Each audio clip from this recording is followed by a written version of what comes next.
Have you ever wondered what a food chain was like? For example, plants get eaten by animals, and then these animals get eaten by higher predators, like us humans. But if higher predators feed on animals, and then animals feed on plants, then what do plants feed on?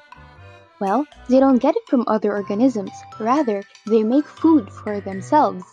This process is called photosynthesis, and this is what we're going to talk about today. Photosynthesis is a natural chemical process that occurs when plants get energy from the sun in order to make food for themselves. It has its complicated structures, but we'll get to that later.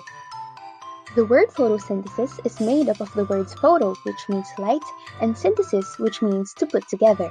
It has three main ingredients: sunlight, water, and carbon dioxide, which is used to make glucose and oxygen. This process can be represented by the chemical equation CO2 plus H2O. By the help of sunlight and the chlorophyll pigment makes C6H12O6 plus O2. Of course, we need to balance it. Now, you may be wondering what this chlorophyll pigment is. Well, here's what you need to know. For a fact, photosynthesis occurs in the leaves of the plant.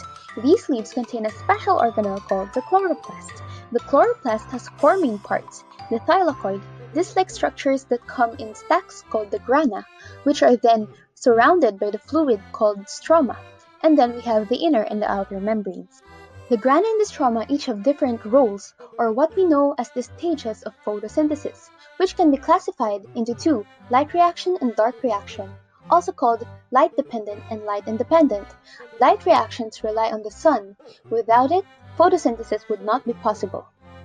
Meanwhile, the dark reaction doesn't need any sun. Instead, it uses the energy molecules produced from the light reaction in order to produce glucose and oxygen, the final products of photosynthesis. The dark reaction depends on the light reaction, and the light reaction depends on the sun. So without the sun, the whole process would be eliminated. This is where chlorophyll comes in. Chlorophyll is a pigment stored in the thylakoids, and it makes sure that the light reaction gets the sun it needs. It absorbs all other wavelengths within the sunlight and reflects only the color green, which explains why most photosynthetic plants have green leaves. Photosynthesis is an important process because not only it keeps our plants alive, it releases oxygen as a byproduct, which benefits other organisms around us.